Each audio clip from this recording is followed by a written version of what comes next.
February is Heart Month, and just last week the American Heart Association released its first scientific study of heart attacks in women.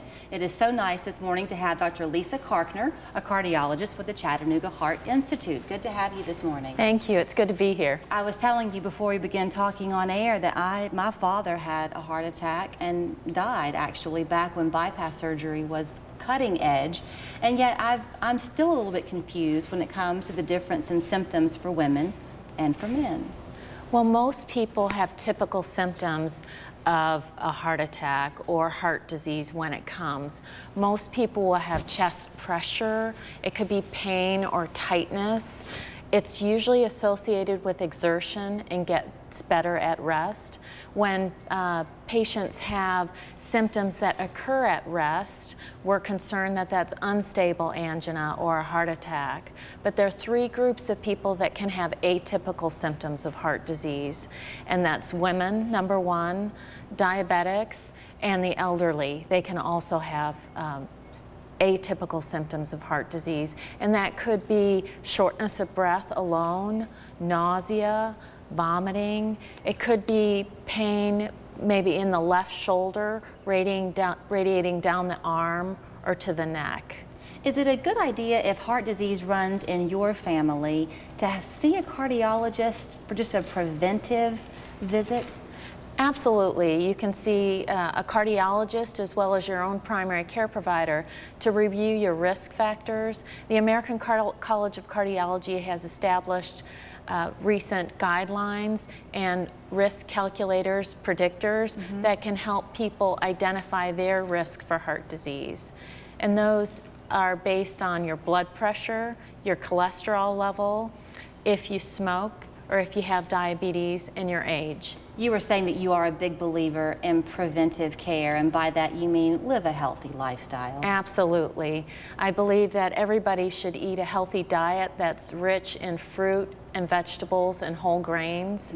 A regular exercise program is essential. Drinking lots of water, not to excess, but making sure you're well hydrated, and avoiding toxins such as alcohol, tobacco, extracurricular drugs, excessive caffeine or energy drinks can all be toxic to the heart. I think it's interesting that this was the first scientific study that the American Heart Association did on women, because there has been so much focus over the years, in conversation anyway, about women and heart attack risk. There has been, and there has been a guideline established as well by the American College of Cardiology in conjunction with the American Heart Association that was published in 2011 that talks about women and heart disease and helps women predict their risk factors, who would be at risk, and also how to reduce those risk factors. How much of a factor is stress? Stress doesn't make anything better. Stress can increase your anxiety, it can increase pain symptoms, and it also, we're not quite sure about how directly that relates to heart disease. For example, I can't give you a number that if you're stressed that will lead to a heart attack, but we know, and it's been well established, that stress and anxiety make all types of problems, all types of medical conditions worse. So for anybody watching who perhaps was recently diagnosed or wants to take the preventive route and go ahead and have a cardiologist that they can meet with if they have a concern, what types of offerings do you have at the Heart Institute? Well, we have general offerings to see myself or any of my colleagues at the Heart Institute. We have offices in Hickson. We have a main office at Citico Avenue next to Memorial Hospital. We have an office in Cleveland, and we're opening an office in Ottawa. And any one of us can see and screen for risk factors. We also have stress testing available, invasive cardiac procedures, cardiac CT.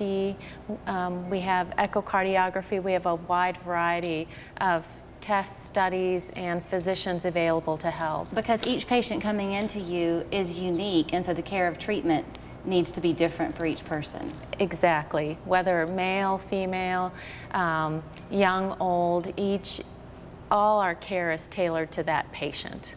Well, thank you so much for coming and sharing this with us. And it is Heart Month, the month of February. And so thanks to the folks at the Heart Institute and CHI Memorial. We're going to focus on it throughout the month. But good to have you with us this morning. Thank you. It's great to be here. There again are the list of locations and the main contact number for the Heart Institute, 697-2000, heart.memorial.org. We're back after this.